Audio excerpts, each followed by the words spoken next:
ఫిబ్రవరి 26 దేవుని వాగ్దానము. నిశ్చయముగా దేవుడు నా మనవి అంగీకరించి ఉన్నాడు.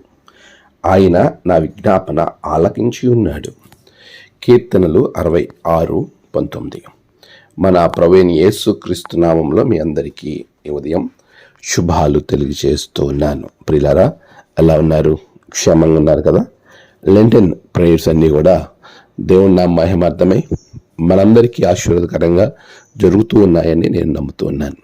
ప్రియ విశ్వాసి, దేవుడు ఇచ్చినటువంటి ప్రతి దినము మన జీవితానికి ఎంతో ఆశీర్వాదకరము అనే విషయాన్ని ఎప్పుడూ మర్చిపోకు.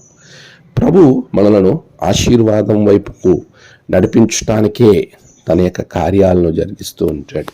మనం నిరంతరం ఆశీర్వాదం పొంది నిత్యము సంతోషంగా ఉండాలి అన్నది దేవుని యొక్క తలంపు, కోరిక. ప్రభు చెప్తున్న మాట, నువ్వు మొరపెట్టినప్పుడు నీకు ఉత్తరం ఇచ్చేదను, నీ మనవి ఆలకించదను అని ప్రభువు చాలా సందర్భాల్లో ప్రత్యేకంగా ఆయనే స్వయంగా చెప్పిన సందర్భాలు ఎన్నో ఉన్నాయి. ఈరోజు మనం ఆలోచన చేయాల్సిన విషయం, దేవుని వాక్యం మాట్లాడుతుంది. నిశ్చయముగా దేవుడు నామను అంగీకరించి ఉన్నాడు, ఆయన నా విజ్ఞాపన ఆలకించి ఉన్నాడు అనే నమ్మకాన్ని భక్తుడు ఇక్కడ తెలియజేస్తూ ఉన్నాడు. ప్రియ విశ్వాసి, నీవు నీ జీవితంలో దేవుని ఎడల నమ్మకము, భక్తి ఉన్నట్లయితే ఆయన నీ మనవి ఆలకిస్తాడు. అయితే ఆ వచనానికి ముందు ఆయన చెప్తున్న మాట ఏంటంటే, పాపమును లక్ష్యం చేసినప్పుడు ఆయన మనవి ఆలకించడం. మన హృదయంలో పాపమును ఉంచుకోవాలని ప్రేరేపణ కలిగినప్పుడు, పాపం వెనక పరిగెడుతూ ఉన్నప్పుడు ఆ మనవిని దేవుడు వినకపోవడానికి గల కారణము నీ మనవి ఆయన యొద్దకు చేరదు. ప్రియా విశ్వాసి, దేవుడు నువ్వు ప్రార్థించిన వెంటనే నిన్ను కరుణించాలి, నీ ప్రార్థన అంగీకరించాలని నువ్వు అనుకుంటే నీ హృదయంలో పాపమును లక్ష్యం చేయొద్దు.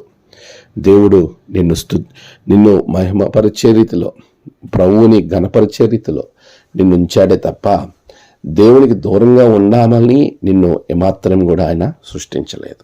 ఈరోజు పాపాన్ని లక్ష్యం చేయకుండా ఆయనను నువ్వు ఆరాధించగలిగినప్పుడు ఆయన అంటున్నాడు, నేను నీ ప్రార్థన అంగీకరించును.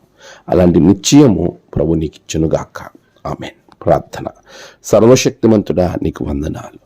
ప్రభువా, గడిచిన జనమంతా మీరు తోడుకున్నారు. ఈ నూతన దినం నీ బిడ్డల జీవితంలో గొప్ప కార్యాలు జరిగించండి. ప్రభువా, నిశ్చయముగా వారి ప్రార్థనలను అంగీకరించమని ప్రార్థన చేస్తున్నాను. ప్రభువా, ఏ సమస్యతో బిడ్డలు ఉన్నారో ఆ సమస్యను తొలగించండి.